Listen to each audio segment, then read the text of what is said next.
अत ही रण में तब जूझ मरो, सो कहो टल गुर सेविया। अहनिस सहज सुभाए, दर्शन परसे गुरु के। जन्म मरण दुख जाय, होवै सिफत खसम दी। नूर अरसों कुरसों चट्टियै, तुद डिठे सच्चे पातशाह। मल जन्म जन्म दी कट्टियै। वाहिगुरु साहिब जीओ। श्लोक महला पहला। रूपै कामै दोस्ती, भुखै साधै गंढ। लवै मालै घुल मिल मिचल, ऊँगै सौड़ पलंघ। रूपै कामै दोस्ती, भुखै साधै गंढ। लवै मालै घोल मेल मिचल, ऊँगै सौड़ पलंघ। भौंकै कोप खुआर होए, फक्कड़ पिट्टे अंध। चुप्पै चंगा नानका, विण नावै मुह गंध। महला पहला। राज माल जात जोबन, पंजे ठग। इन्नी ठगी जग ठगया, किनै न रखी लज। इन्ना ठगन ठग से, जे गुर की पैरी पाहे। नानक कर्मा बाहरे, होर केते मुठे जाहे। पौड़ी पढ़िया लेखेदार, लेखा मंगिया। विण नावै कूड़ियार, औखा तंगिया।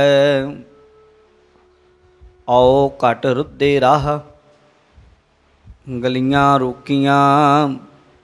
सच्चा वे प्रवाहो, शब्द संतोखियां। गहिर गंभीर अथाहो, हाथ न लभई। मोहे मोह चोटां खाहो, बिन गुर कोय न छुटसी। पत सेती घर जाहो, नाम वखाणिਐ। हुक्मी शाह गिराह, देंदा जाणिਐ। पत सेती घर जाहो, नाम वखाणिਐ। हुक्मी शाह गिराह, देंदा जाणिਐ।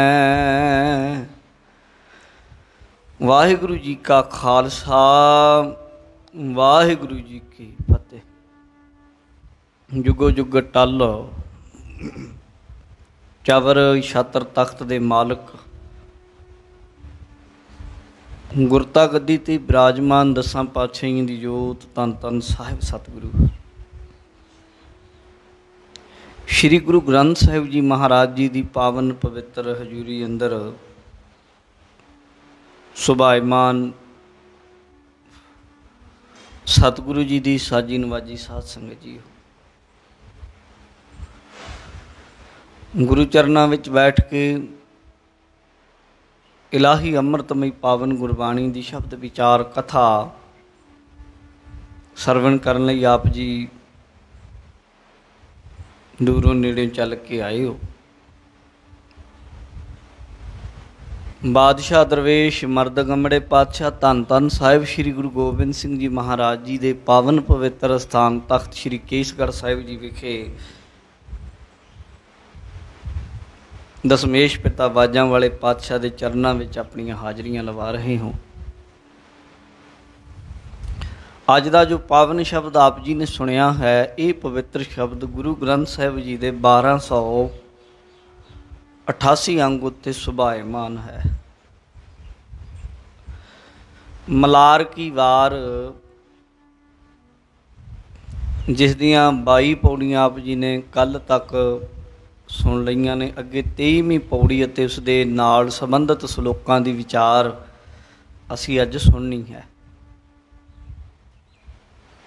ਸਮਾਂ ਉਨਾ ਹੀ ਹੈ ਰੋਜ਼ ਦੀ ਤਰ੍ਹਾਂ, ਉਸੇ ਸਮੇਂ ਦੇ ਵਿੱਚ ਅਸੀਂ ਸ਼ਬਦ ਵਿਚਾਰ ਵੀ ਕਰਨੀ ਹੈ। ਪਰ ਅੱਜ ਦੇ ਦਿਨ ਨਾਲ ਸੰਬੰਧਿਤ ਇਤਿਹਾਸ ਬਹੁਤ ਗਹਿਨ ਹੈ। ਪਹਿਲਾਂ ਤੇ ਮੀਰੀ ਪੀਰੀ ਦੇ ਮਾਲਕ ਵਡਜੋਧਾ ਬਹੁ ਪਰਉਪਕਾਰੀ ਸਤਿਗੁਰੂ ਧੰਨ ਗੁਰੂ ਹਰਗੋਬਿੰਦ ਸਾਹਿਬ ਮਹਾਰਾਜ ਜੀ ਦਾ ਪ੍ਰਕਾਸ਼ ਪੁਰਬ ਅੱਜ ਦੇ ਦਿਨ ਪੂਰੀ ਦੁਨੀਆ ਦੇ ਵਿੱਚ ਭਾਵਨਾ ਨਾਲ ਮਨਾਇਆ ਜਾ ਰਿਹਾ ਹੈ। ਜਿੱਥੇ ਮੀਰੀ ਪੀਰੀ ਦੇ ਮਾਲਕ ਅਕਾਲ ਤਖਤ ਦੇ ਸਿਰਜਕ ਧੰਨ ਗੁਰੂ ਹਰਗੋਬਿੰਦ ਸਾਹਿਬ ਦਾ ਪ੍ਰਕਾਸ਼ ਪੁਰਬ ਹੈ, ਉੱਥੇ ਹੀ ਅੱਜ ਦਾ ਦਿਨ 6 ਜੂਨ ਦਾ ਉਹ ਦਿਨ ਹੈ ਜਿਸ ਦਿਨ ਅਕਾਲ ਤਖਤ ਸਾਹਿਬ ਦੇ ਉੱਤੇ ਭਾਰਤੀ ਹਕੂਮਤ ਤੋਪਾਂ ਟੈਂਕਾਂ ਦੇ ਨਾਲ ਚੜ੍ਹ ਕੇ ਆ ਜਾਂਦੀ ਹੈ ਔਰ ਬੇਦੋਸ਼ੀਆਂ ਨੂੰ, ਨਿਰਦੋਸ਼ਾਂ ਨੂੰ, ਛੋਟੇ ਛੋਟੇ ਨਿੱਕੇ ਬੱਚਿਆਂ ਨੂੰ, ਬਜ਼ੁਰਗਾਂ ਨੂੰ ਬਿਨਾਂ ਕਿਸੇ ਲੇਖੇ ਹਿਸਾਬ ਕਿਤਾਬ ਦੇ ਮਾਰਿਆ ਜਾਂਦਾ, ਨਸਲਕੁਸ਼ੀ ਕੀਤੀ ਜਾਂਦੀ ਹੈ। ਉਹ ਦਿਨ ਵੀ ਨਾਲ ਹੈ। ਧੰਨ ਧੰਨ ਸਤਿਗੁਰੂ ਸ਼੍ਰੀ ਗੁਰੂ ਹਰਗੋਬਿੰਦ ਸਾਹਿਬ ਮਹਾਰਾਜ ਸੱਚੇ ਪਾਤਸ਼ਾਹ ਜੀ, ਉਹਨਾਂ ਦਾ ਪ੍ਰਕਾਸ਼ ਵਡਾਲੀ, ਜਿਹਨੂੰ ਗੁਰੂ ਕੀ ਵਡਾਲੀ ਵੀ ਕਹਿ ਦਿੰਦੇ ਹਾਂ, ਉੱਥੇ ਹੁੰਦਾ। ਧੰਨ ਗੁਰੂ ਹਰਗੋਬਿੰਦ ਸਾਹਿਬ ਜੀ ਦਾ ਜਿਹੜਾ ਪ੍ਰਕਾਸ਼ ਹੈ 1595 ਨੂੰ, ਈਸਵੀ ਸਨ ਨੂੰ 19 ਜੂਨ ਕਹਿ ਲੈਂਦੇ ਆ। 1595 ਦੇ ਵਿੱਚ ਆਪ ਜੀ ਦਾ ਪ੍ਰਕਾਸ਼ ਹੋਇਆ ਹੈ। ਗੁਰੂ ਹਰਗੋਬਿੰਦ ਸਾਹਿਬ ਮਹਾਰਾਜ ਜੀ ਦਾ ਜੀਵਨ ਵੀ ਬੜਾ ਅਦਭੁਤ ਜੀਵਨ ਹੈ, ਬੜਾ ਅਨੋਖਾ ਹੀ ਹੈ। ਜਨਮ ਤੋਂ ਪਹਿਲਾਂ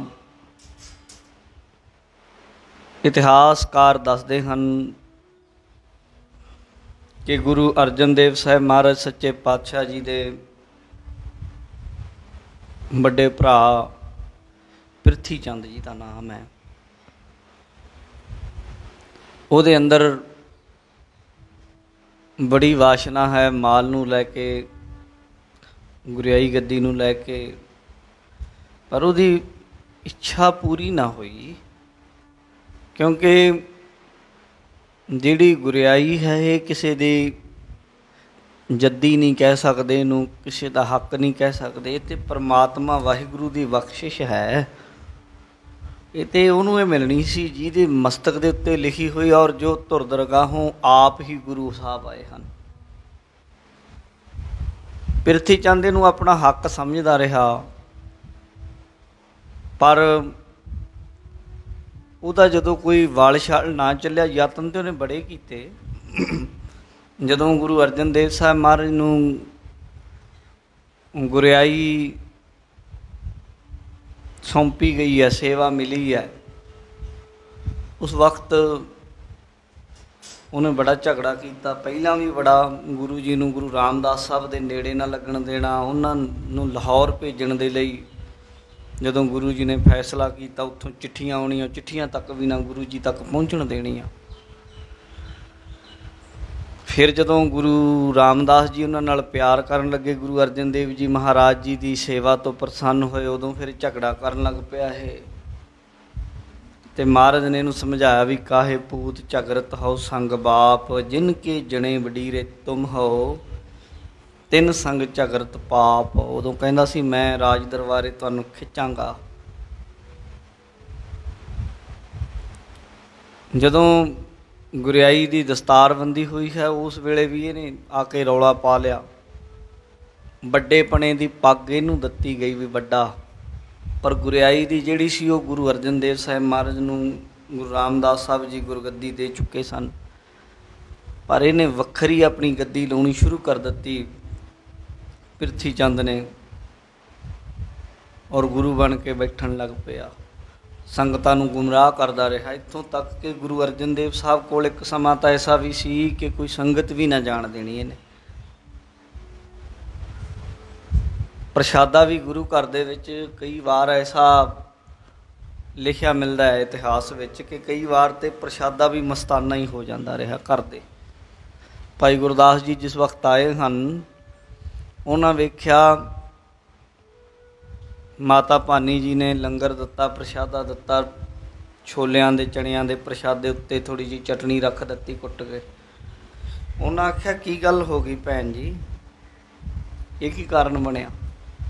उन्हें फिर दस्या उन्होंने कि वीर जी ये पिरथी चंद सारी संगत नूं अपने पिछे लाई फिरदा है, ते जे कोई बोलदा कहिंदा मेरे पिछे सारे है।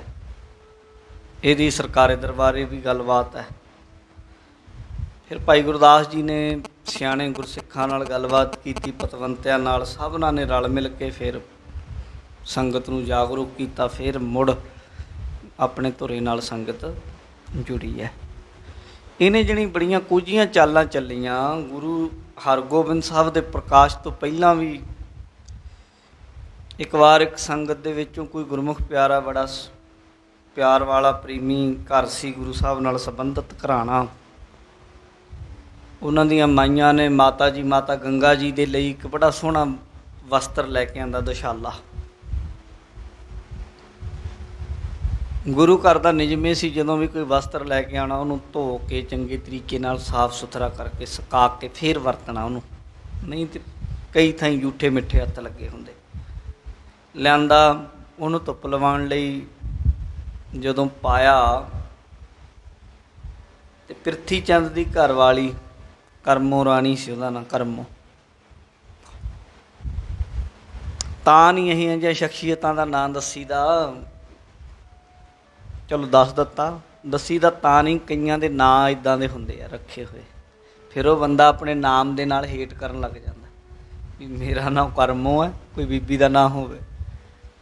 इहियां जिहियां तां अगियात ही चाहीदियां। वैसे इहदी घर वाली सी जिहड़ी, ਉਹਨੇ फिर देख के दुशाला बड़ी ईर्खा हुई। नौकरानी नूं कहण लगी, कहंदी चलो साडे कोल ही आ जाना सारा कुछ, इदां दी गल ਉਹਨੇ आखी। नौकरानी ने पूछा क्यों? वो कहती क्योंकि इन्हां दे घर किहड़ा कोई औलाद है, बच्चा तो कोई इन्हां दे है नहीं, साडे घरे आऊ सारा कुछ। वो गल कीती हुई करनी जिन्नी सौखी है उन्नी उहनूं सामभणा उदों भी ज़्यादा औखा हुंदा। ये भी एक निजम हुंदा, छोटे बंदे कोल वड्डी गल नहीं खड़दी, बंदे वड्डे बंदे कोल छोटी गल नहीं खड़दी हुंदी। बड़ा बंदा छोटी जी गल नूं उदां ही कर दिंदा हुंदा, उहदे लई कोई मैन नहीं रखाउंदी। छोटे बंदे नूं वड्डी गल झलनी औखी हो जाती है, हजम नहीं हुंदी, फिर वो जाके किते ना किते गल करदा। बहुत घट लोग हुंदे आ जिन्हां दा हाजमा हुंदा वड्डा, गल्लां भी हजम करनियां सब तो औखियां ने। रोटियां घी बाकी चीज़ां लोग ही हजम कर जांदे, गल्लां नहीं।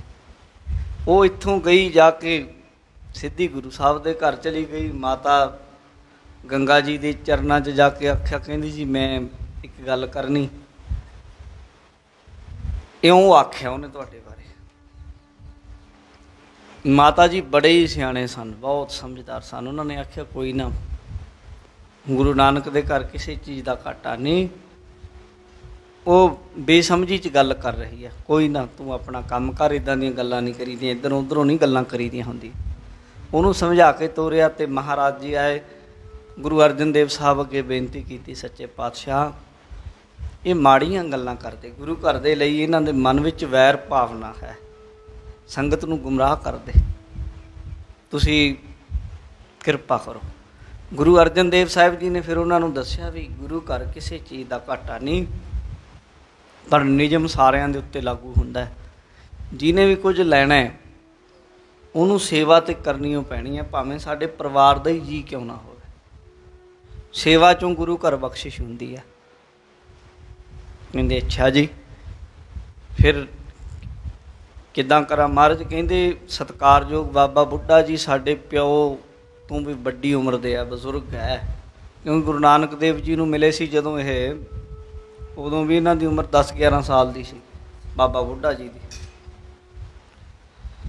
ਅਤੇ ਕਾਫੀ ਲੰਮੀ ਉਮਰ ਸੀ, ਬਜ਼ੁਰਗ ਹੈ, ਉਹਨਾਂ ਦੀ ਸੇਵਾ ਕਰਨ ਵਿੱਚ ਕੋਈ ਹਰਜ ਨਹੀਂ।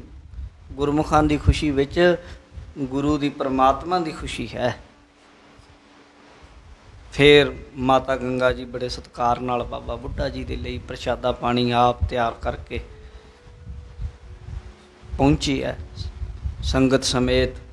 ਬਾਬਾ ਜੀ ਨੇ ਬੜੇ ਚਾਅ ਦੇ ਨਾਲ ਪ੍ਰਸ਼ਾਦਾ ਛਕਿਆ, ਹੱਥ ਜੋੜ ਕੇ ਖੜ੍ਹੇ ਹੋਏ। ਮਾਤਾ ਜੀ ਆਏ ਹੈ, ਮੇਰੇ ਮਾਂ ਦੀ ਭਾਵਨਾ ਰੱਖਦੇ ਸੀ ਮਹਾਰਾਜ ਜੀ ਦੇ ਮਹਿਲਾਂ ਦੇ ਵਿੱਚ। ਫਿਰ ਉਹਨਾਂ ਆਖਿਆ, ਬਾਬਾ ਜੀ ਬੇਨਤੀ ਕਰੋ ਗੁਰੂ ਨਾਨਕ ਦੇ ਚਰਨਾਂ 'ਚ। ਉਹਨਾਂ ਬੇਨਤੀ ਕੀਤੀ, ਨਾਲੇ ਖੁਸ਼ੀ ਦੇ ਵਚਨ ਕੀਤੇ ਕਿ ਐਸਾ ਦਲ ਭੰਜਨ ਸੂਰਮਾ ਹੋਏਗਾ ਮਾਤਾ ਜੀ, ਜੋ ਦੁਸ਼ਮਣਾਂ ਦੇ ਸਿਰ ਫੇਰਿਆ ਕਰੇਗਾ ਮੁੱਕਾ ਮਾਰ ਕੇ। ਬੜੀ ਖੁਸ਼ੀ ਹੋਈ। ਥੋੜ੍ਹੇ ਸਮੇਂ ਬਾਅਦ ਫਿਰ ਗੁਰੂ ਮਹਾਰਾਜ ਗੁਰੂ ਅਰਜਨ ਦੇਵ ਜੀ ਗੁਰੂ ਕੀ ਬਡਾਲੀ ਗਏ। ਫਿਰ ਉੱਥੇ ਜਾ ਕੇ ਗੁਰੂ ਅਰਜਨ ਦੇਵ ਸਾਹਿਬ ਮਹਾਰਾਜ ਸੱਚੇ ਪਾਤਸ਼ਾਹ ਜੀ ਦੇ ਗ੍ਰਹਿ ਵਿਖੇ ਮਾਤਾ ਗੰਗਾ ਜੀ ਦੀ ਕੁੱਖੋਂ ਗੁਰੂ ਹਰਗੋਬਿੰਦ ਸਾਹਿਬ ਮਹਾਰਾਜ ਜੀ ਦਾ ਪ੍ਰਕਾਸ਼ ਹੋਇਆ। ਥੋੜ੍ਹਾ ਸਮਾਂ ਰਹੇ, ਫਿਰ ਅੰਮ੍ਰਿਤਸਰ ਸਾਹਿਬ ਵਾਪਸ ਆਏ। ਉੱਥੇ ਵੀ ਪ੍ਰਿਥੀ ਚੰਦ ਨੇ ਫੇਰੀ ਈਰਖਾ ਬੜੀ ਭੈੜੀ ਰੱਖੀ। 3 ਹਮਲੇ ਸਰੀਰਕ ਤੌਰ 'ਤੇ ਜਾਤੀ ਪ੍ਰਿਥੀ ਚੰਦ ਨੇ ਗੁਰੂ ਹਰਗੋਬਿੰਦ ਸਾਹਿਬ ਜੀ ਉੱਤੇ ਕਰਵਾਏ ਬਚਪਨ ਦੇ ਵਿੱਚ। ਪਹਿਲਾਂ ਤਾਂ ਇੱਕ ਦਾਈ ਸੀ ਸੇਵਾਦਾਰਨੀ, ਉਹਨੂੰ ਪੈਸੇ ਦਿੱਤੇ ਵੀ ਇਉਂ ਕਰੀ, ਤੂੰ ਆਪਣੇ ਅਸਥਾਨਾਂ ਦੇ ਉੱਤੇ ਥਣਾਂ ਦੇ ਉੱਤੇ ਜ਼ਹਿਰ ਲਾ ਕੇ ਬਾਲ ਹਰਗੋਬਿੰਦ ਸਾਹਿਬ ਨੂੰ ਦੁੱਧ ਚੁੰਘਾ ਦੇਈਂ।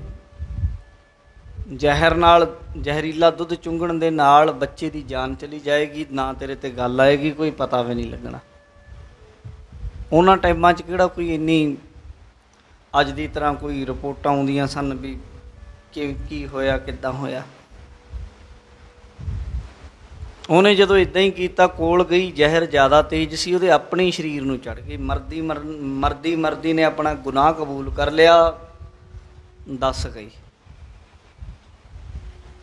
ਪੂਤਨਾ ਰਾਖਸ਼ਣੀ ਵਰਗੀ, ਜਿਵੇਂ ਪੂਤਨਾ ਸੀ ਨਾ, ਹਰ ਹਰ ਕਰਤ ਪੂਤਨਾ ਤਰੀ ਬਾਣੀ ਚਾਹੁੰਦਾ ਉਹਦਾ ਨਾ, ਉਹ ਉਸੇ ਤਰ੍ਹਾਂ ਹੀ ਇਹਨੇ ਦੱਸਿਆ ਵੀ ਮੈਨੂੰ ਪ੍ਰਿਥੀ ਚੰਦ ਨੇ ਪੈਸੇ ਦਿੱਤੇ ਸੀ, ਮੈਂ ਜ਼ਹਿਰ ਪਿਲਾਉਣ ਲੱਗੀ ਸੀ, ਪਰ ਇਉਂ ਗੱਲ ਹੋ ਗਈ।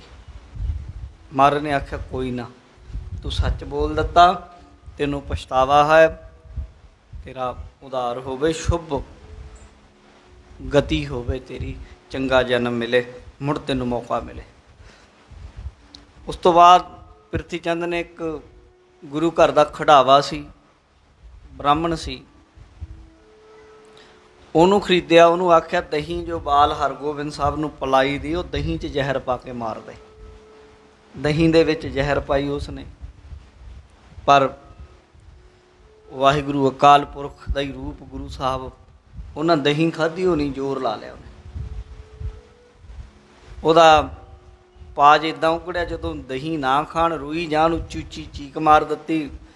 ਘਰ ਦੇ ਸਾਰੇ ਜੀਅ ਇੱਕਦਮ ਸਤਰਕ ਹੋ ਕੇ ਭੱਜੇ ਆਏ। ਕੀ ਹੋਇਆ, ਕੀ ਹੋਇਆ? ਗੁਰੂ ਅਰਜਨ ਦੇਵ ਜੀ ਕਹਿੰਦੇ, ਲਿਆਓ ਮੇਰੇ ਕੋਲ ਲਿਆਓ। ਕਿਉਂ ਰੋਂਦੇ ਬਾਲ? ਇੱਦਾਂ ਤਾਂ ਕਦੇ ਰੋਏ ਨਹੀਂ ਹਰਗੋਬਿੰਦ ਜੀ। ਜਦੋਂ ਕੋਲ ਆਏ ਗੁਰੂ ਅਰਜਨ ਦੇਵ ਜੀ ਕਹਿੰਦੇ, ਲਓ ਮੈਂ ਛਕਾਉਣਾ ਦਹੀਂ ਖੁਦ। ਜਦੋਂ ਮਹਾਰਾਜ ਨੇ ਉਹਨਾਂ ਵੱਲ ਦਹੀਂ ਫੜੀ, ਬ੍ਰਾਹਮਣ ਬੜਾ ਖੁਸ਼ ਵੀ ਆਪਣੇ ਹੱਥੀਂ ਆਪਣੇ ਪੁੱਤ ਨੂੰ ਜ਼ਹਿਰ ਖਵਾਉਣਗੇ, ਕਿੱਡੀ ਵੱਡੀ ਗੱਲ ਹੈ, ਖੁਸ਼ ਸੀ। ਪਰ ਗੁਰੂ ਹਰਗੋਬਿੰਦ ਸਾਹਿਬ ਨੇ ਗੁਰੂ ਅਰਜਨ ਦੇਵ ਜੀ ਵੱਲ ਕੋਈ ਇਸ ਤਰ੍ਹਾਂ ਦੀ ਨਜ਼ਰ ਨਾਲ ਤੱਕਿਆ, ਜਣੋਂ ਵੀ ਦੱਸਣਾ ਚਾਹਿਆ ਵੀ ਮੈਂ ਖਾਣੀ ਨਹੀਂ, 'ਚ ਕੁਛ ਮਿਲਾਇਆ। ਗੁਰੂ ਅਰਜਨ ਦੇਵ ਜੀ ਨੇ ਦਹੀਂ ਖਿਲਾਈ ਨਾ। ਗੁਰੂ ਜੀ ਦੇ ਕੋਲ ਇੱਕ ਕੁੱਤਾ ਸੀ, ਪਿਸਤਾ ਸੀ ਉਹਦਾ ਨਾਂ, ਕੁੱਤਾ। ਕੁੱਕਰ ਵੀ ਗੁਰੂ ਘਰ ਦੇ ਬਈ ਕਮਾਲ ਹੀ ਹੁੰਦੇ ਆ ਕੁੱਤੇ। ਕੁੱਤਾ ਬਣਨਾ ਕਿਹੜਾ ਸੌਖਾ ਹੈ। ਭਾਈ ਨੰਦ ਲਾਲ ਕਹਿੰਦਾ, ਮਹਾਰਾਜ ਮੈਨੂੰ ਆਪਣੇ ਦਰ ਦਾ ਕੁੱਤਾ ਬਣਾ ਲਓ, ਮੇਰੀ ਜਾਨ ਲੈ ਲਓ, ਮੇਰਾ ਸਭ ਕੁਝ ਲੈ ਲਓ। ਮਹਾਰਾਜ ਕਹਿੰਦੇ, ਮਹਿੰਗਾ ਸੌਦਾ ਹੈ, ਸਸਤਾ ਨਹੀਂ। ਕੁੱਤਾ ਬਣਨਾ ਵੀ ਔਖਾ ਹੈ, ਸਾਰਾ ਕੁਝ ਦੇ ਕੇ ਵੀ ਗੁਰੂ ਘਰ ਦਾ ਕੁੱਤਾ ਬਣਨਾ ਚਾਹੁੰਦਾ ਭਾਈ ਨੰਦ ਲਾਲ। ਗੁਰੂ ਗੋਬਿੰਦ ਸਿੰਘ ਜੀ ਕਹਿੰਦੇ, ਹਜੇ ਮਹਿੰਗਾ ਸੌਦਾ ਇਹ। ਇਸੇ ਤਰੀਕੇ ਉਹ ਜਦੋਂ ਮਹਾਰਾਜ ਨੇ पाई और दही रखी ते पिस्ते नूं आख्या, पिस्तिया अज तेरी समा तेरा नेड़े है, इसे कारज लई तू आया सी, सेवा तेरी दा मौका लै। दही उन्हें सुंघ के देखिया, कुत्ते की सुंघण शक्ति कई कुत्तियां दी साडे नालों ज़्यादा हुंदी है। आम बंदे दे विच जिहड़े 10-12 लख सैल हुंदे आ, ओह सुंघण दे 8-10 लख, कुत्तियां दे विच 2 करोड़ तो वध सैल हुंदे, सुंघण शक्ति उन्हां 'च ज़्यादा हुंदी साडे नाल। उन्हें सुंघिया, पिछे हटिया, पर फिर की होया, कुत्ते नूं एकदम उन्हें खा लिया जहर। जदों वो दही खाधी तो कुत्ते की उत्थे मौत हुई। फिर उत्थे पंडित फड़िया गया, ब्राह्मण, तो उन्हें सारी गल दसी। फिर भी इउं करके पिरथी चंद ने तीजी वार एक जोगी सी, जोगी नूं पिरथी चंद ने पैसे दिते। पैसे दे के आख्या, इन्हां जिथे बाल हरगोबिंद जी खेडते होण उत्थे सप छड्ड दे जहरीला, तां कि सप डंग मार दे। डंग मारन दे लई सप छड्डिया भी गया, पर गुरु हरगोबिंद साहब महाराज दे कोल आया जदों उन्होंने ऐसा सिरी तो फड़िया उन्होंने सप नूं, ताकत बड़ी सी महाराज विच, सिरी तो फड़िया कि सप की होश ही भुल गई, साह ही ना आया तो सप मर गया। इस तरीके बचपन दे विच उन्हां उत्ते शरीरक हमले भी होए, जिहड़ी कुदरती आफत कहिंदे जिहनूं, उन्हां टाइमां दे विच जिहनूं अजकल चेचक कह दिंदे आ, लोकी उहनूं माता रानी कहिंदे सी उदों, शीतला भी कहिंदे, बाणी च ते महाराज ने शीतला शब्द वरतिया। शीतला ते रखिया विहारी, पार ब्रह्म प्रभ किरपा धारी। उन्होंने शीतला इन्नी हुई कि अखां दे विच भी जिनी छाले हो गए सन इहदे शीतला दे। उन्हां टाइमां 'च जिहनूं किसी नूं इह बीमारी हो जाती तो बचना मुश्किल सी, इन्नी भयानक सी। जिवें अजकल करोना का कहर दहशत है ना लोगों के विच, उदों इहदा ही सी।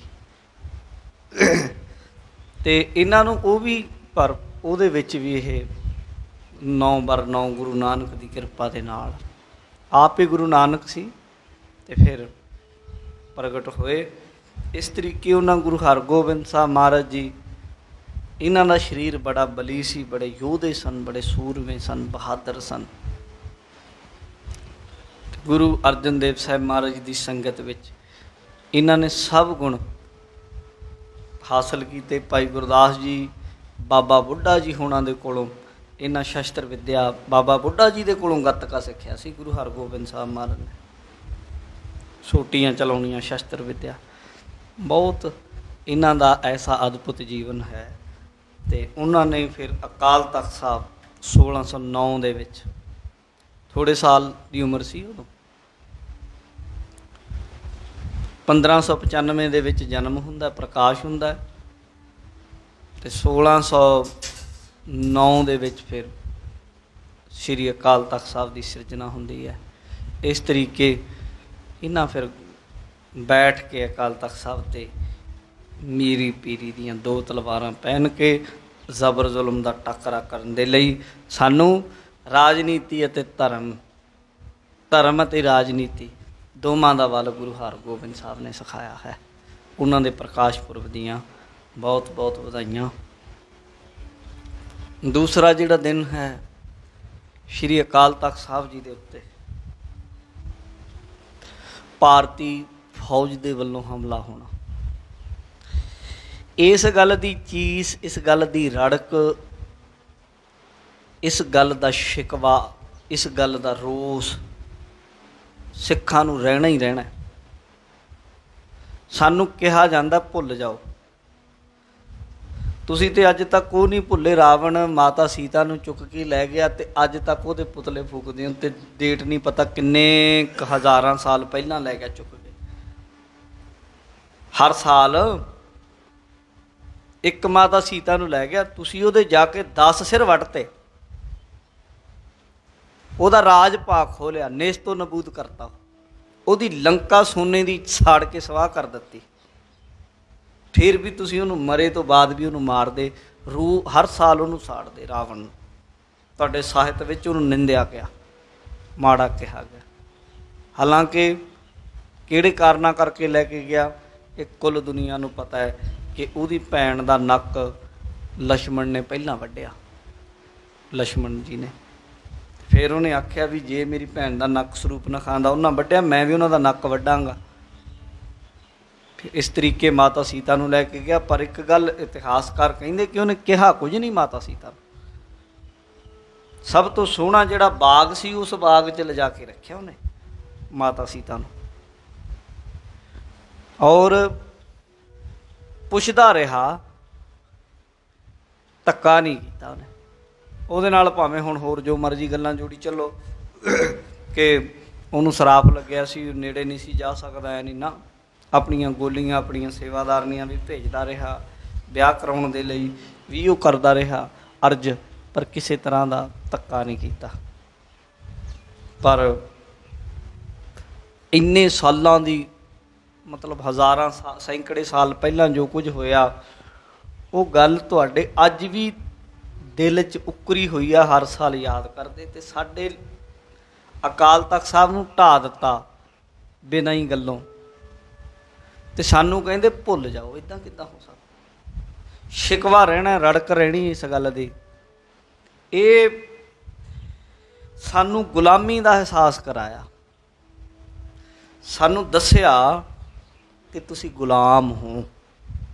वो गल्लां होर सीआं जदों ਕਹਿੰਦੇ ਸੀ ਸਿੱਖਾਂ ਦਾ 9 ਮਾਸ ਦਾ ਰਿਸ਼ਤਾ ਹੈ, ਪਰ ਤੁਸੀਂ ਦੱਸਿਆ ਵੀ ਜਦੋਂ ਮਰਜ਼ੀ ਜੀ ਕਰੀਏ ਅਸੀਂ 9 ਪੁੱਟ ਕੇ ਪਰਾਂ ਸੁੱਟ ਦਈਏ ਤੇ ਤੁਸੀਂ ਹਾਂ ਵੀ ਨਹੀਂ ਕਰ ਸਕਦੇ ਵੀ ਹਾਏ ਸਾਨੂੰ ਮਾਰਿਆ। ਜੋ ਕੁਝ ਹੋਇਆ ਉਹਦੀ ਵਿਥਿਆ ਬਹੁਤ ਲੰਮੀਆਂ, ਬੜੀਆਂ ਪੁਸਤਕਾਂ, ਬੜੇ ਗ੍ਰੰਥ, ਬੜੀਆਂ ਕਿਤਾਬਾਂ ਉਹਦੇ ਬਾਰੇ ਛਪੀਆਂ ਨੇ। ਅੱਜ ਤੱਕ लोगों के सामने झूठे तत्थ भी पेश किए गए। कौम के हीरे मरदे मुजाहिद बाबा ए कौम संत बाबा जरनैल सिंह जी खालसा पिंडरां वाले, उन्हां दी हस्ती के खिलाफ सरकारी खुफिया तंत्र ने और प्रगट तौर पर उन्हां दे खिलाफ बहुत कुछ किया। एक बाहर ते बाहर पंजाब दे विच भी उन्हां दे हर साल पुतले साड़न का यतन किया। हालांकि 1984 तो पहला तक उन्होंने नाम एक भी किसी थाने च रिपोर्ट नहीं दर्ज हुई। RTI पवा के देखा, उन्होंने उत्ते कोई जुल्म नहीं उन्हें किसी नाल कीता, उन्होंने उत्ते कोई इस तरह का केस नहीं बनता कि उन्होंने लोगों को परेशान किया, तंग किया, लोगों को मारिया सरकारी रिकॉर्ड मुताबिक। पर फिर भी उन्होंने गुमराह किया गया, उन्होंने नां दे लई लोगों को गुमराह किया गया उन्होंने खिलाफ। पर जो कुछ उत्थे होया उहदी असलीयत जो सरकारी रिकॉर्ड विच अज भी कढा के देख लो। भगत पूਰਨ सिंह होना नूं जो पद्म श्री का अवार्ड मिलिया सी ना, वो अवार्ड उन्होंने वापस किया राष्ट्रपति ने। जिहड़ी चिट्ठी लिखी वो चिट्ठी पढ़ लिओ, उहदे चों सारी असलीयत पता लग जो सरकारी रिकॉर्ड दे विच वो चिट्ठी है। कई महीने उन्होंने लिखा सेवा विखे श्रीमान राष्ट्रपति भारत, उन्होंने पूरा एड्रैस लिख के उन्हें लिखा। उन्होंने लिखा भी मैं लास्ट च लिखा भी मैं ये अवार्ड वापस कर रहा इस रूस दे विच। उदों पहला उन्होंने लिखा भी आह कारण है उहदे लई। उन्होंने उहदे विच जो कुछ लिखा वो कहते मैं कोई काली नहीं की है वापस करने विच, भी काली नाल कर दिता। मैं कई महीने उस चीज़ नूं निरीखण किया, चंगी चंगी चीज़ कली कली चीज़ नूं। उहदे विच उन्होंने लिखा भी सरकार सिखां दी नस्लकुशी करना चाहती सी। भगत पूਰਨ सिंह मनुखता दे मसीहे, वो तो गलत गल कह नहीं ना सकते। दुनिया दे विच किसी ते भी गल की जा सकती है भी आह लिखारी ने गलत गल लिखती होनी, पर भगत पूਰਨ सिंह गलत नहीं लिख सकते। उन्हां दी हर किरिया विचों सच निकलदा सी, सच डुल डुल पैंदा सी। जिथों दी लंघ के राहां भी सच्चियां हो गईयां। पिंगलवाड़े दे सिरजक उन्होंने कली कली गल लिखी भी साडे तुहाडे फौजियां ने की कुछ किया। वो कहंदे मैं पूरी तफ्तीश की ਤੁਸੀਂ ਇਹ ਨਹੀਂ ਕਿ ਦਰਬਾਰ ਸਾਹਿਬ ਉੱਤੇ ਅਚਨਚੇਤ ਹਮਲਾ ਅਚਨਚੇਤ ਨਾ, ਅਚਾਨਕ ਨਹੀਂ ਹੋਇਆ। ਕਈ ਮਹੀਨੇ ਪਹਿਲਾਂ ਤੁਸੀਂ ਤਿਆਰੀ ਕੀਤੀ। ਇਹ ਤੇ ਕਿਤੇ ਆਪਰੇਸ਼ਨ ਬਲੂ ਸਟਾਰ ਬਾਰੇ ਉਹਨਾਂ ਦੇ ਕਿਤੇ ਲਿਖੇ ਹੋਏ, ਉਹਨਾਂ ਦੇ ਆਪਣੇ ਉਸ ਸਮੇਂ ਦੇ ਫੌਜੀ ਅਫਸਰਾਂ ਦੀਆਂ ਪੜ੍ਹ ਲਓ ਤੁਸੀਂ ਕਿਤੇ। ਉਹ ਲਿਖਦੇ ਆ ਵੀ ਅਸੀਂ ਪੰਜਾਬ ਤੋਂ ਬਾਹਰ ਹਰਿਮੰਦਰ ਸਾਹਿਬ ਵਰਗਾ, ਦਰਬਾਰ ਸਾਹਿਬ ਵਰਗਾ ਮਾਡਲ ਬਣਾਇਆ, ਉੱਦਾਂ ਦਾ ਬਣਾ ਕੇ ਤੇ ਆਪਣੀ ਫੌਜ ਨੂੰ ਟ੍ਰੇਨਿੰਗ ਦਿੰਦੇ ਰਹੇ ਕਿਵੇਂ ਦਰਬਾਰ ਸਾਹਿਬ ਉੱਤੇ ਅਟੈਕ ਕਰਨਾ। ਇਹਦੇ ਪਿੱਛੇ ਕਾਰਨ ਜਦੋਂ ਵਿਦਵਾਨਾਂ ਨੂੰ ਪੜ੍ਹਦੇ ਸੁਣਦੇ ਆ ਨਾ, ਅਸਲ ਕਾਰਨ ਹੈ ਸਾਡੀ ਗੁਲਾਮੀ ਹੈ। ਅਸਲ ਕਾਰਨ, ਜਿੰਨਾ ਚਿਰ ਅਸੀਂ ਗੁਲਾਮ ਰਹਾਂਗੇ, ਸਾਡੇ ਆਗੂ ਆਪਣੀਆਂ ਕੁਰਸੀਆਂ ਦੇ ਲਈ, ਸਾਡੇ ਆਗੂ ਆਪਣੇ ਅਹੁਦਿਆਂ ਦੇ ਲਈ, ਆਪਣੇ ਵਪਾਰਾਂ ਦੇ ਲਈ, ਜਿੰਨਾ ਚਿਰ ਇਹ ਚੀਜ਼ ਦੀ ਇੱਛਾ ਰੱਖਣਗੇ ਵੀ ਸਾਡਾ ਬਣਿਆ ਹੀ ਰਹੇ ਸਾਰਾ ਕੁਝ, ਉਨਾ ਚਿਰ ਕੁਛ ਨਹੀਂ ਬਣਨਾ ਸਾਡਾ। ਜਿੰਨਾ ਚਿਰ ਸਾਡੇ ਇਹ ਜਿੰਨੇ ਵੀ, ਭਾਵੇਂ ਰਾਜਨੀਤਿਕ ਆਗੂ, ਭਾਵੇਂ ਧਾਰਮਿਕ ਆਗੂ, ਭਾਵੇਂ ਸਮਾਜਿਕ ਆਗੂ, ਜਿੰਨੇ ਵੀ ਆਗੂ ਹੋਣ, ਜਿੰਨਾ ਚਿਰ ਉਹ ਆਪਣੇ ਨਿੱਜੀ ਸਵਾਰਥ, ਨਿੱਜੀ ਹਿੱਤ ਛੱਡਦੇ ਨਹੀਂ ਨਾ, ਉਨਾ ਚਿਰ ਆਹੀ ਕੁਛ ਹੋਣਾ, ਹੁੰਦਾ ਹੀ ਰਹਿਣਾ। ਕਿਸੇ ਨਾ ਕਿਸੇ ਰੂਪ ਬਦਲ ਜਾਣਗੇ। ਦਰਬਾਰ ਸਾਹਿਬ ਦੇ ਉੱਤੇ ਤੇ ਹਮਲਾ, ਉਹ ਇੱਕ ਜਿਹੜੀ ਬਹੁਤ ਗਿਣਤੀ ਸੀ ਨਾ, ਜਿਨ੍ਹਾਂ ਦੇ ਲਈ ਸਿਰ ਦਿੱਤੇ, ਜਿਨ੍ਹਾਂ ਲਈ ਤੁਸੀਂ ਆਜ਼ਾਦੀ ਹਾਸਲ ਕੀਤੀ। ਸੰਤ ਜਰਨੈਲ ਸਿੰਘ ਕਹਿੰਦੇ ਹੁੰਦੇ ਸੀ, ਅਸੀਂ ਟੋਪੀ ਆਜ਼ਾਦ ਕਰਾਈ, ਤਿਲਕ ਜਨੇਊ ਆਜ਼ਾਦ ਕਰਾਇਆ 47 'ਚ, ਹੁਣ ਅਸੀਂ ਪੱਗ ਆਜ਼ਾਦ ਕਰਾਉਣੀ ਚਾਹੁੰਦੇ ਹਾਂ। ਜਿਹੜਾ ਹੁਣ ਤੁਹਾਨੂੰ ਜਲੀਲ ਕੀਤਾ ਜਾਂਦਾ ਹੈ ਹਿੰਦੁਸਤਾਨ ਦੇ ਵਿੱਚ, ਕੋਈ ਵੀ ਫਿਲਮ ਇੰਡਸਟਰੀ ਵਿੱਚ ਜਿੰਨੀਆਂ ਵੀ ਫਿਲਮਾਂ ਬਣਦੀਆਂ ਨੇ, ਕੋਈ ਤੁਹਾਡਾ ਚੱਜ ਦਾ ਰੋਲ ਮੈਨੂੰ ਦਿਖਾ ਦਿਓ। ਤੁਹਾਨੂੰ ਲੜਨਾ ਪੈਂਦਾ ਆਪਣੇ ਹੱਕਾਂ ਦੇ ਲਈ। ਉਹ ਅੰਨੇ ਬੈਠੇ ਆ ਜਿਹੜੇ ਸੈਂਸਰ ਬੋਰਡ ਦੇ ਵਿੱਚ ਬੈਠੇ, ਉਹਨਾਂ ਨੂੰ ਨਹੀਂ ਦਿਖਦਾ, ਉਹਨਾਂ ਨੂੰ ਨਹੀਂ ਪਤਾ ਵੀ ਸਿੱਖਾਂ ਦੀ ਇਸ ਦੇਸ਼ ਵਿੱਚ ਕੀ ਹਸਤੀ ਹੈ, ਕੀ ਆਜ਼ਾਦੀ ਹੈ। ਜੇ ਉਹਨਾਂ ਨੂੰ ਨਹੀਂ ਪਤਾ ਤੇ ਇਹੋ ਜਿਹੇ ਬੰਦਿਆਂ ਨੂੰ ਉੱਥੇ ਲਾਓ ਜਿਹੜੇ ਸਿੱਖ ਧਰਮ ਦੀ ਚੰਗੀ ਵਾਕਫੀਅਤ ਰੱਖਣ। ਜੇ ਸਿੱਖਾਂ ਨਾਲ ਸੰਬੰਧਿਤ ਕੋਈ ਗੱਲ ਹੈ ਤੇ ਕਮ ਸੇ ਕਮ ਸਿੱਖਾਂ ਨੂੰ ਤੇ ਪੁੱਛ ਲਓ। ਪਰ ਸ਼ਰਾਬ ਪੀਣੇ, ਗਾਲਾਂ ਕੱਢਣੇ, ਤੇ ਇੱਥੋਂ ਤੱਕ ਕਿ ਆਹ ਥੋੜ੍ਹੇ ਦਿਨ ਪਹਿਲਾਂ ਇੱਕ ਨਾਟਕ ਦੀ ਗੱਲ ਚੱਲੀ, ਪਾਤਾਲ ਲੋਕ, ਉਹਦੇ ਵਿੱਚ ਮੇਰੇ ਕੋਲ ਆਈ, ਉਹਦੀ ਮਤਲਬ ਕਿਸੇ ਨੇ, ਸਿੱਖ ਨੇ ਉਹਦੇ ਉੱਤੇ ਕਿੰਤੂ ਕੀਤਾ। ਉਹਦੇ ਤੀਜੇ ਐਪੀਸੋਡ ਦੇ ਵਿੱਚ ਸਿੱਖ ਦਿਖਾਇਆ ਗਿਆ ਗਾਤਰੇ ਵਾਲਾ, ਪਰ ਉਹ ਦਿਖਾਇਆ ਕਿਰਦਾਰ ਕੀ ਗਿਆ, ਇੱਕ ਅਬਲਾ ਨਾਰੀ ਦੇ ਨਾਲ ਧੱਕਾ ਕਰਦਾ ਦਿਖਾਇਆ ਗਿਆ, ਸਿੱਖ ਗਾਤਰੇ ਵਾਲਾ। ਕੀ ਸਿੱਖ ਦਾ ਐਸਾ ਕਿਰਦਾਰ ਹੈ? ਜਦੋਂ ਅਬਦਾਲੀ ਦੇ ਕੋਲੋਂ ਹਿੰਦੁਸਤਾਨ ਦੀਆਂ ਬਹੂ ਬੇਟੀਆਂ, ਮੈਂ ਸ਼ਬਦ ਨਹੀਂ ਵਰਤਦਾ ਹਿੰਦੂਆਂ ਦੀਆਂ ਨਾ, ਹਿੰਦੁਸਤਾਨ ਦੀਆਂ ਸੀ, ਉਹਦੇ ਵਿੱਚ ਸਾਰੀਆਂ ਹੀ ਸੀ, ਉਹ ਲਾ ਕੇ ਗੱਲ ਕਰਨੀ ਠੀਕ ਨਹੀਂ ਹੈ। ਜਦੋਂ ਛਡਾਉਂਦੇ ਸੀ, ਇਤਿਹਾਸ ਕਹਿੰਦਾ ਸਿੱਖ ਜ਼ਫਰਨਾਮੇ ਸਾਹਿਬ ਦੀ ਪਹਿਲੀ ਆਇਤ ਪੜ੍ਹਦੇ ਆਉਂਦੇ ਸੀ। ਜ਼ਫਰਨਾਮਾ ਸਾਹਿਬ ਪੜ੍ਹਦੇ ਆਉਂਦੇ ਸੀ, ਕਿਸੇ ਲੜਕੀ ਨੂੰ, ਕਿਸੇ ਬਹੂ ਬੇਟੀ ਨੂੰ ਧੱਕੇ ਨਾਲ ਆਪਣੇ ਘਰ ਨਹੀਂ ਪਾਇਆ। ਜਦੋਂ ਸਿੱਖਾਂ ਦੀ ਹਿਰਾਸਤ ਵਿੱਚ, ਜਦੋਂ ਸਿੱਖਾਂ ਦੇ ਪਹਿਰੇ ਵਿੱਚ ਲੜਕੀ ਆਉਂਦੀ ਰਹੀ, ਸਿੱਖਾਂ ਉਹਦੀ ਮਾਲ ਜਾਨ, ਉਹਦੀ ਇੱਜ਼ਤ ਦੀ ਹਿਫਾਜ਼ਤ ਕੀਤੀ, ਇੱਕ ਨੂੰ ਨਹੁੰ ਦੀ ਵੀ ਘਰੀਟ ਨਹੀਂ ਆਉਣ ਦਿੱਤੀ। ਇਹ ਸਿੱਖਾਂ ਦਾ ਕਿਰਦਾਰ ਹੈ। ਜੇ ਸਿੱਖਾਂ ਦੇ ਬਹਾਦਰ ਯੋਧਿਆਂ ਕੋਲ ਕੋਈ ਲੜਕੀ ਆਉਂਦੀ ਹੈ ਤੇ ਕਹਿੰਦੀ ਹੈ ਮੈਨੂੰ ਤੇਰੇ ਵਰਗਾ ਪੁੱਤ ਚਾਹੀਦਾ, ਇਹ ਸਿੱਖਾਂ ਦਾ ਯੋਧਾ ਨਲੂਆ ਜਾ ਕੇ ਉਹਦੀ ਗੋਦ 'ਚ ਬਹਿੰਦਾ, ਉਹ ਕਹਿੰਦਾ ਮੇਰੇ ਵਰਗਾ ਤੇ ਮੈਂ ਹੀ ਹਾਂ, ਫਿਰ ਮੈਨੂੰ ਆਪਣਾ ਪੁੱਤ ਬਣਾ ਲੈ। ਕਿੱਡੀ ਵੱਡੀ ਬਹਾਦਰੀ ਇਹਨਾਂ ਦਾ। ਪਰ ਤੁਸੀਂ ਸਾਨੂੰ, ਸਾਡਾ ਕਿਰਦਾਰ ਚੁਟਕਲਿਆਂ ਵਾਲਾ ਬਣਾ ਦਿੱਤਾ। ਸਾਡੇ ਸ਼ਹੀਦ, ਸਾਡੇ ਯੋਧੇ, ਉਹਨਾਂ ਦੇ ਨਾਂ ਦੇ ਉੱਤੇ, ਸਤਵੰਤ ਸਿੰਘ ਹੋਣਾ ਦੇ ਨਾਂ ਦੇ ਉੱਤੇ ਤੁਸੀਂ ਜੋਕ ਬਣਾਏ, ਸੰਤਾ ਬੰਤਾ ਜਾਣ ਬੁੱਝ ਕੇ ਕਰਦੇ ਤੁਸੀਂ। ਸਾਡੀਆਂ ਉਹ ਵੱਡੀਆਂ ਵੱਡੀਆਂ ਬਹਾਦਰੀਆਂ ਜਿਨ੍ਹਾਂ ਦੇ ਲਈ ਅਸੀਂ ਇਸ ਦੇਸ਼ ਦੀ ਰਖਵਾਲੀ ਕਰਨ ਦੇ ਲਈ ਆਪਣੀ ਹਿੱਕ 'ਚ ਗੋਲੀਆਂ ਖਾਧੀਆਂ, ਅੱਧੀ ਅੱਧੀ ਰਾਤ ਨੂੰ ਜਾ ਕੇ ਦੁਸ਼ਮਣਾਂ 'ਤੇ ਹਮਲੇ ਕਰਨੇ, ਤੁਸੀਂ ਸਾਡੇ ਲਈ ਜੋਕ ਬਣਾ ਕੇ ਰੱਖ ਦਿੱਤਾ। ਕਿਸੇ ਨੂੰ, ਸਿੱਖ ਨੂੰ ਦੇਖ ਕੇ ਕਹਿਣਾ ਸਿੱਖ ਦੇ 12 ਵੱਜ ਗਏ। ਸਾਨੂੰ ਇਹ ਕੁਝ ਚੰਗਾ ਨਹੀਂ ਲੱਗਦਾ, ਪਰ ਤੁਹਾਨੂੰ ਵੀ ਪਤਾ ਹੈ, ਤੁਹਾਡੀ ਛੋਟੀ ਜੀ ਗੱਲ 'ਤੇ ਭਾਵਨਾ ਭਟਕਦੀ, ਸਾਡੀਆਂ ਵੀ ਭਾਵਨਾਵਾਂ ਨੇ, ਸਾਡੀਆਂ ਸੱਚੀਆਂ ਭਾਵਨਾਵਾਂ ਨੇ।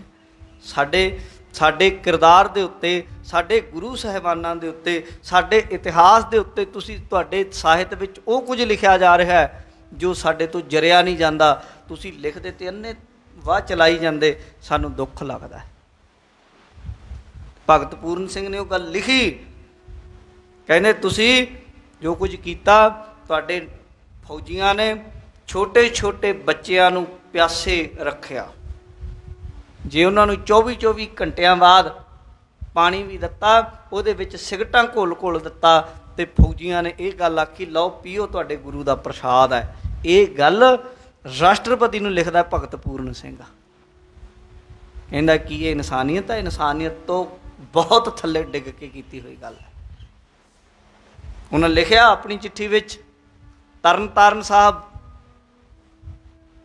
ਉੱਥੇ ਤੁਹਾਡੇ ਫੌਜੀਆਂ ਨੇ ਬਲ ਦੀ ਧੁੱਪ ਦੇ ਅੰਦਰ ਫਰਸ਼ ਦੇ ਉੱਤੇ ਜਿੰਨੇ ਮੁਲਾਜ਼ਮ ਸਨ ਉਹਨਾਂ ਨੂੰ ਕੱਪੜੇ ਲਾ ਕੇ ਉੱਥੇ ਫਰਸ਼ ਉੱਤੇ ਲਟਾਇਆ। ਨੌਜਵਾਨ ਮੁੰਡਿਆਂ ਨੂੰ ਜਿੱਥੇ ਵੀ ਕਿਤੇ ਕੋਈ ਲੱਗਦੇ ਸਨ, ਨੌਜਵਾਨ ਪਿੰਡਾਂ ਦੇ ਵਿੱਚੋਂ ਕੱਢ ਕੇ ਸਿੱਖਾਂ ਨੂੰ ਗੋਲੀਆਂ ਮਾਰੀਆਂ ਫੌਜ ਵੱਲੋਂ। ਇੱਕ ਨੌਜਵਾਨ ਨੂੰ ਆਪਣੇ ਛੱਤ 'ਤੇ, ਕੋਠੇ 'ਤੇ ਖੜ੍ਹੇ ਦੇ ਇਸ ਕਰਕੇ ਫੌਜ ਨੇ ਗੋਲੀ ਮਾਰ ਦਿੱਤੀ ਵੀ ਉਹਨੇ ਪੱਗ ਬੰਨ੍ਹੀ ਹੋਈ ਆ। ਉਹਨਾਂ ਨੇ ਇਹ ਵੀ ਲਿਖਿਆ, ਇੱਦਾਂ ਦੀਆਂ ਹਜ਼ਾਰਾਂ ਸੈਂਕੜੇ ਗੱਲਾਂ ਨੇ ਜਿਹੜੀਆਂ ਮੈਂ ਦੱਸ ਸਕਦਾ, ਪਰ ਉਹਨਾਂ ਆਖਿਆ ਵੀ ਇਹ ਨਸਲਕੁਸ਼ੀ ਸੀ ਸਾਡੀ। ਸਾਡੇ ਦਰਬਾਰ ਸਾਹਿਬ ਪਰਮ ਪਵਿੱਤਰ ਸਥਾਨ ਦੇ ਉੱਤੇ ਟੈਂਕ ਚਾੜ ਦਿੱਤੇ, ਗੋਲੀਆਂ ਮਾਰੀਆਂ ਗਈਆਂ, ਅਤੇ ਫੌਜੀ ਇਹ ਗੱਲ ਕਹਿ ਕੇ, ਬੱਚੇ ਛੋਟੇ ਛੋਟੇ ਸੀ, ਉਹਨਾਂ ਦੇ ਮੂੰਹ ਦੇ ਵਿੱਚ ਮਾਵਾਂ ਨੇ ਆਪਣੀਆਂ ਚੁੰਨੀਆਂ ਪਸੀਨੇ ਵਾਲੀਆਂ ਨਿਚੋੜ ਪਸੀਨਾ ਪਾ ਕੇ ਉਹਨਾਂ ਦੇ ਮੂੰਹ ਗਿੱਲੇ ਕੀਤੇ, ਅਤੇ ਫੌਜੀ ਇਹ ਕਹਿੰਦੇ ਸੀ ਇਹਨਾਂ ਨੂੰ ਪਾਣੀ ਕਿਉਂ ਦਈਏ, ਇਹ ਤਾਂ ਸਾਡੇ ਦੁਸ਼ਮਣ ਨੇ, ਇਹਨਾਂ ਨੇ ਅੰਤ ਨੂੰ ਸਾਡੇ ਨਾਲ ਲੜਨਾ ਮਾਰਨਾ, ਜੇ ਤੁਸੀਂ ਆਹ ਕੁਛ ਕਰੋਗੇ ਅਸੀਂ ਲੜਾਂਗੇ ਤੁਹਾਡੇ ਨਾਲ ਆਪਣੇ ਹੱਕ ਦੇ ਲਈ।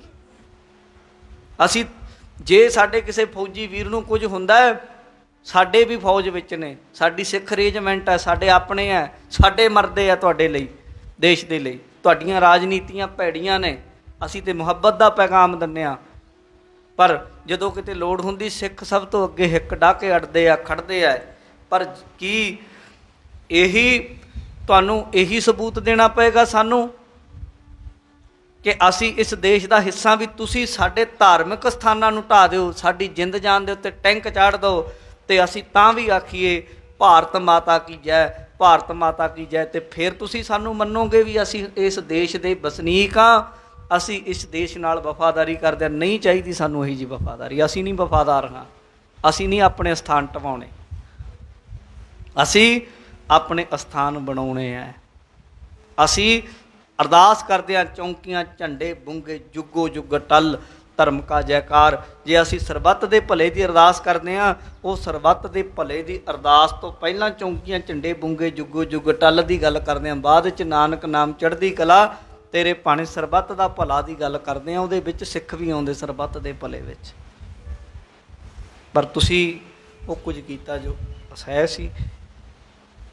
ਇਸ ਚੀਜ਼ ਦੇ ਲਈ ਇਹ ਸਭ ਕੁਝ ਲਿਖ ਕੇ ਉਹਨਾਂ ਫਿਰ ਜਿਹੜਾ ਭਗਤ ਪੂਰਨ ਸਿੰਘ ਹੋਣਾ, ਉਹ ਪੜ੍ਹਨ ਵਾਲੀ ਆ ਉਹ ਚਿੱਠੀ, ਭਗਤ ਪੂਰਨ ਸਿੰਘ ਹੋਣਾ, ਫਿਰ ਉਹ ਆਪਣਾ ਜਿਹੜਾ ਪਦਮ ਸ਼੍ਰੀ ਅਵਾਰਡ ਸੀ, ਜਿਹੜਾ ਦੁਖੀ ਮਨ ਦੇ ਨਾਲ ਉਹਨਾਂ ਵਾਪਸ ਕੀਤਾ, ਰਾਸ਼ਟਰਪਤੀ ਨੂੰ ਆਖਿਆ ਮੈਂ ਇਹਨੂੰ ਵਾਪਸ ਕਰਦਾ।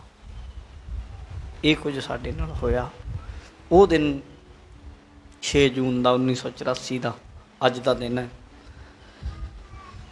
ਬਹੁਤ ਦੁੱਖ ਦੇ ਨਾਲ ਕਹਿਣਾ ਪੈਂਦਾ ਕਿ ਸਾਨੂੰ ਉਹ ਦਿਨ ਭੁੱਲ ਜਾਓ, ਕਹਿੰਦੇ ਹੈ, ਪਰ ਕਹਿਣ ਵਾਲੇ ਉਹਨਾਂ ਕਾਰਨਾਂ ਦੀ ਕਦੇ ਖੋਜ ਨਹੀਂ, ਕਦੇ ਤਫਤੀਸ਼ ਨਹੀਂ, ਕਦੇ ਗੱਲਬਾਤ ਨਹੀਂ ਕਿ ਕਿਉਂ ਹੋਇਆ, ਕਿਵੇਂ ਹੋਇਆ। ਜੋ ਕੁਝ ਉਹਨਾਂ ਦਿਨਾਂ ਵਿੱਚ ਹੋਇਆ ਸਿੱਖਾਂ ਦੇ ਨਾਲ, ਉਹਦੇ ਕਦੇ ਦੋਸ਼ੀ ਦੀ ਕਿਤੇ ਗੱਲ ਹੋਈ ਹੋਵੇ, ਕੋਈ ਕਦਾ ਸੱਜਣ ਕੁਮਾਰ ਵਰਗਾ ਪਾ ਦਿੱਤਾ ਹੋਵੇ ਜੇਲ੍ਹ 'ਚ, ਉਹ ਵੀ ਰਾਜਨੀਤੀ ਨੂੰ ਲੈ ਕੇ ਵੱਖਰੀ ਗੱਲ ਹੈ। ਨਹੀਂ, ਬਹੁਤੇ ਜਿਨ੍ਹਾਂ ਨੇ ਸਿੱਖਾਂ ਨੂੰ ਮਾਰਿਆ, ਕਤਲ ਕੀਤੇ, ਉਹਨਾਂ ਨੂੰ ਰਾਜ ਸਭਾ ਦੇ ਅੰਦਰ, ਵਿਧਾਨ ਸਭਾ ਦੇ ਅੰਦਰ ਉੱਥੇ MLA ਦੀਆਂ MP ਦੀਆਂ ਟਿਕਟਾਂ ਦੇ ਕੇ ਨਵਾਜਿਆ, ਤਾਂ ਸਾਨੂੰ ਦੁੱਖ ਲੱਗਦਾ ਹੀ ਆ। ਫਿਰ ਵੀ ਸਾਨੂੰ ਕੋਈ ਮਾਰੇ, ਸਾਡੇ ਬੱਚਿਆਂ ਨੂੰ ਕੋਈ ਨਸ਼ਲਕੁਸ਼ੀ ਕਰੇ, ਸਾਡੇ ਛੋਟੇ ਛੋਟੇ। ਇੱਕ ਕੱਲ੍ਹ ਮੈਂ ਸੁਣ ਰਿਹਾ ਸੀ, ਅੱਖੀਂ ਡਿੱਠਾ, ਕਹਿੰਦੇ ਬੱਚੇ ਨੂੰ ਫੜਿਆ ਅਤੇ 2 ਜਣਿਆਂ ਨੇ ਇੱਦਾਂ ਪਾੜ ਕੇ ਰੱਖ ਦਿੱਤਾ। ਬਚਾ ਲਓ। ਇੱਦਾਂ ਕਰਨ ਵਾਲੇ ਬੰਦਿਆਂ ਨੂੰ ਤੁਸੀਂ ਅਵਾਰਡ ਦਿਓ, ਸਤਿਕਾਰ ਦਿਓ, ਅਤੇ ਤੁਸੀਂ ਲੱਡੂ ਵੰਡੋ। ਅਤੇ ਤੁਸੀਂ ਸਾਡੇ ਸੰਤ ਜਰਨੈਲ ਸਿੰਘ ਖਾਲਸਾ ਭਿੰਡਰਾਂਵਾਲੇ ਦੀ ਜਦੋਂ ਗੱਲ ਕਰੋ, ਉਹਨੂੰ ਅੱਤਵਾਦੀ ਆਖੋ। ਅਤੇ ਇੰਦਰਾ ਗਾਂਧੀ ਜਿਹੜੀ ਇਹ ਸਾਰਾ ਕੁਝ ਕਰਾਉਣ ਦੇ ਵਿੱਚ ਜਿਹੜੀ ਸਭ ਤੋਂ ਵੱਧ ਜਿਹਦਾ ਹੱਥ ਸੀ ਵੋਟਾਂ ਲੈਣ ਦੇ ਲਈ, ਗਿਣਤੀ ਨੂੰ ਖੁਸ਼ ਕਰਨ ਲਈ, ਉਹਨੂੰ ਤੁਸੀਂ ਦੁਰਗਾ ਦਾ ਅਵਤਾਰ ਆਖੋ, ਅਤੇ ਸੰਤ ਜਰਨੈਲ ਸਿੰਘ ਨੂੰ ਤੁਸੀਂ ਹਰਨਾਕਸ਼ ਆਖੋ। ਸਾਡੇ ਤੋਂ ਜਰਿਆ ਨਹੀਂ ਜਾਂਦਾ। ਤੁਸੀਂ ਸੱਚ ਦੀ ਗੱਲ ਕਿਉਂ ਨਹੀਂ ਕਰਦੇ? ਜੇ ਗਲਤੀ ਹੋਈ ਤਾਂ ਕਿਉਂ ਨਹੀਂ ਤੁਸੀਂ ਕਹਿੰਦੇ ਵੀ ਸਾਡੇ ਦੇਸ਼ ਤੋਂ ਗਲਤੀ ਹੋਈ? ਅਸੀਂ ਸਿੱਖ ਸਾਡੇ ਦੇਸ਼ ਦਾ ਅਟੁੱਟ ਅੰਗ ਨੇ, ਇਹ ਸਾਡੀ ਮਾਨ ਨੇ, ਸਾਡੀ ਸ਼ਾਨ ਨੇ। ਸਾਡੀ ਦੇਸ਼ ਦੀ ਪ੍ਰਧਾਨ ਮੰਤਰੀ ਤੋਂ ਗਲਤੀ ਹੋਈ, ਬਹੁਗਿਣਤੀ ਤੋਂ ਗਲਤੀ ਹੋਈ। ਫਿਰ ਇਹ ਕੁਝ ਹੋਣ ਤੋਂ ਬਾਅਦ ਕਾਂਗਰਸ ਸਰਕਾਰ ਬਹੁਮਤ ਨਾਲ ਆਈ, ਜਿੱਤੀ, ਇੰਨੀਆਂ ਸੀਟਾਂ ਲਈਆਂ ਉਸ ਸਮੇਂ 84 ਦੇ ਵਿੱਚ। ਉਦੋਂ ਪਹਿਲਾਂ ਕਦੇ ਕਾਂਗਰਸ ਨੂੰ ਇੰਨੀਆਂ ਸੀਟਾਂ ਨਹੀਂ ਸੀ ਮਿਲੀਆਂ। ਇਹ ਗੱਲ ਦੱਸਦੀ ਹੈ ਕਿ ਬਹੁ ਗਿਣਤੀ ਨੇ ਇਸ ਚੀਜ਼ ਨੂੰ ਪਸੰਦ ਕੀਤਾ ਵੀ ਤੂੰ ਬਹੁਤ ਵੱਡਾ ਕੰਮ ਕੀਤਾ। ਇਸ ਲਈ ਇਹ ਗੱਲਾਂ ਨੂੰ ਦੇਖਣਾ ਪਏਗਾ। ਸਰਕਾਰਾਂ ਨੂੰ ਚਾਹੀਦਾ, ਸਾਡੇ ਉੱਤੇ ਏਜੰਸੀਆਂ ਬਿਠਾਉਂਦੇ, ਸਾਡੇ ਬੰਦਿਆਂ 'ਚ ਖੁਫੀਆ ਬੰਦੇ ਭਰਤੀ ਕਰਦੇ, ਵੀ ਕੋਈ ਬੰਦਾ ਇਹਨਾਂ 'ਚੋਂ ਕਹਿੰਦਾ ਤਾਂ ਨਹੀਂ ਸੱਚ ਦੀ ਗੱਲ। ਉਹ ਬੰਦਿਆਂ ਨੂੰ ਪਿੱਛੇ ਖਿੱਚਦੇ, ਬੰਦਿਆਂ ਨੂੰ ਚੁੱਪ ਕਰਾਉਂਦੇ, ਉਹ ਬੰਦਿਆਂ ਨੂੰ ਆਰਥਿਕ ਤੌਰ 'ਤੇ, ਰਾਜਨੀਤਿਕ ਤੌਰ 'ਤੇ, ਉਹਨਾਂ ਨੂੰ ਸਮਾਜਿਕ ਤੌਰ 'ਤੇ ਜਲੀਲ ਕਰਦੇ। ਉਹਨਾਂ ਦੇ ਪਰਿਵਾਰਾਂ ਦੀਆਂ ਕੁਝ ਇਸ ਤਰ੍ਹਾਂ ਦੀਆਂ ਗੱਲਾਂ ਕੱਢ ਕੇ ਲਿਆਉਂਦੇ, ਸੋਸ਼ਲ ਮੀਡੀਆ 'ਤੇ, ਮੀਡੀਆ 'ਤੇ ਪਾਉਂਦੇ ਵੀ ਇਹ ਚੁੱਪ ਕਰ ਜਾਣ। ਠੀਕ ਹੈ, ਕਿੰਨਾ ਕੁ ਚਿਰ ਕਰਾ ਲਓਗੇ ਕਿਸੇ? ਤੁਸੀਂ ਆਪ, ਤੁਹਾਨੂੰ ਸਵੈਂ ਪੜਚੋਲ ਕਰਨੀ ਪਏਗੀ। ਸੰਤ ਜਰਨੈਲ ਸਿੰਘ ਹੋਣੀ ਕਹਿੰਦੇ ਹੁੰਦੇ ਸਨ, ਅਸੀਂ ਨਹੀਂ ਵੱਖਰਾ ਹੋਣਾ ਚਾਹੁੰਦੇ, ਪਰ ਤੁਸੀਂ ਦੱਸੋ ਸਾਨੂੰ ਆਪਣੇ ਬਣਾਉਣਾ ਚਾਹੁੰਦੇ ਹੋ ਕਿ ਨਹੀਂ? ਤੁਸੀਂ ਸਾਨੂੰ ਆਪਣੇ 'ਚ ਰੱਖਣਾ ਹੀ ਨਹੀਂ ਚਾਹੁੰਦੇ। ਜਦ ਉਂਝ ਸਿੱਖ ਹਿੰਦੂ ਭਾਈ, ਸਿੱਖ ਹਿੰਦੂਆਂ ਦਾ ਇੱਕ ਅੰਗ ਨੇ, ਪਰ ਜਦੋਂ ਨੌਕਰੀ ਲੈਣੀ ਹੋਵੇ ਉਦੋਂ ਪਰਸੈਂਟਾਂ ਦੇ ਹਿਸਾਬ ਨਾਲ ਸਿੱਖਾਂ ਨੂੰ ਦੇਣੀ ਆ, ਉਦੋਂ ਹਿੰਦੂ ਨਹੀਂ ਸਿੱਖਾਂ ਨੂੰ ਸਮਝਦੇ।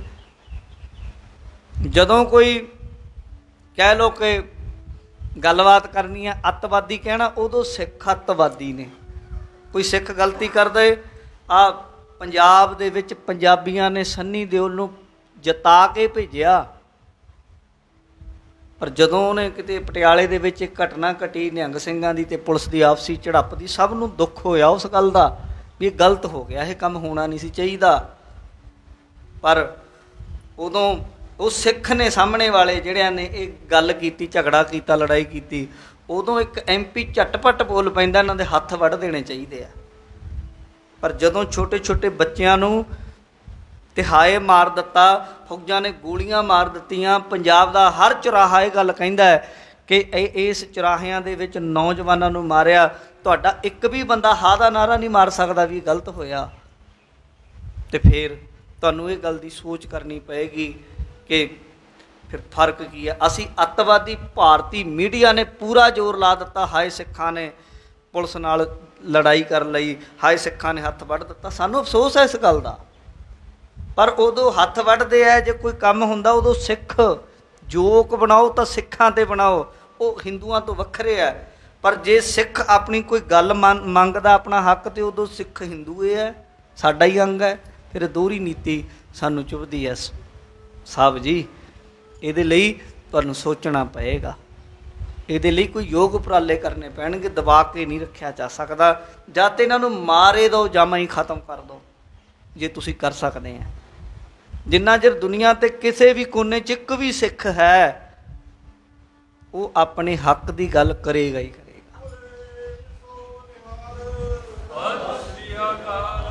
ਇਸ ਲਈ ਭਾਈ ਇਹਨਾਂ ਗੱਲਾਂ ਨੂੰ ਜਾਣੋ। ਇਹੋ ਦਿਨ ਹੈ, ਇਉਂ ਨਹੀਂ ਕਈ ਸਾਡੇ ਹੀ ਬੰਦੇ ਇਸ ਚੀਜ਼ ਨੂੰ ਹੋਰ ਤਰੀਕੇ ਨਾਲ ਪੇਸ਼ ਕਰਦੇ ਆ, ਹੋਰ ਗੱਲਾਂ ਕਰਦੇ ਆ। ਨਹੀਂ ਜੀ ਨਹੀਂ, ਬਹੁਤ ਗਲਤ ਹੋਇਆ, ਸਰਕਾਰ ਨੇ ਕੀਤਾ, ਜਾਣ ਬੁੱਝ ਕੇ ਕੀਤਾ। ਸਾਨੂੰ ਇਸ ਗੱਲ ਦਾ ਅਫਸੋਸ ਹੈ, ਅਫਸੋਸ ਸੀ, ਅਫਸੋਸ ਰਹੇਗਾ। ਸਰਕਾਰ ਦੀ ਇਸ ਗਲਤ ਨੀਤੀ ਦੇ ਉੱਤੇ ਸਾਨੂੰ ਸ਼ਿਕਵਾ ਹੈ। ਸੋ ਇਹ ਉਹ ਦਿਨ ਹੈ 6 ਜੂਨ ਦਾ, ਜਦੋਂ ਸੰਤ ਜਰਨੈਲ ਸਿੰਘ ਜੀ ਖਾਲਸਾ ਮੋਰਚਾ ਲਾ ਕੇ ਫੌਜਾਂ ਦੇ ਨਾਲ ਲੜੇ, ਯੁੱਧ ਕੀਤਾ, ਇਹ ਉਹ ਦਿਨ ਹੈ ਜਦੋਂ ਸਤਿਕਾਰਯੋਗ ਜਰਨਲ ਸੁਬੇਗ ਸਿੰਘ, ਭਾਈ ਅਮਰੀਕ ਸਿੰਘ ਅਤੇ ਹੋਰ ਜਿੰਨੇ ਸਾਡੇ ਸ਼ਹੀਦ ਦਰਬਾਰ ਸਾਹਿਬ ਦੀ ਹਿਫਾਜ਼ਤ ਦੇ ਲਈ ਜਦੋਂ ਫੌਜਾਂ ਚੜ੍ਹ ਕੇ ਆਈਆਂ, ਉਹਨਾਂ ਸ਼ਹਾਦਤਾਂ ਪ੍ਰਾਪਤ ਕੀਤੀਆਂ, ਉਹਨਾਂ ਦੀ ਸ਼ਹਾਦਤ ਨੂੰ ਕੋਟਾਨ ਕੋਟ ਨਮਨ ਹੈ।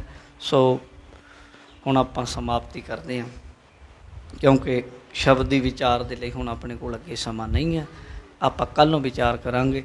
ਸਮੇਂ ਦੀ ਸਮਾਪਤੀ ਹੈ। ਫਤਿਹ ਬੁਲਾਓ। ਵਾਹਿਗੁਰੂ ਜੀ ਕਾ ਖਾਲਸਾ, ਵਾਹਿਗੁਰੂ ਜੀ ਕੀ ਫਤਿਹ। ਰਾਮ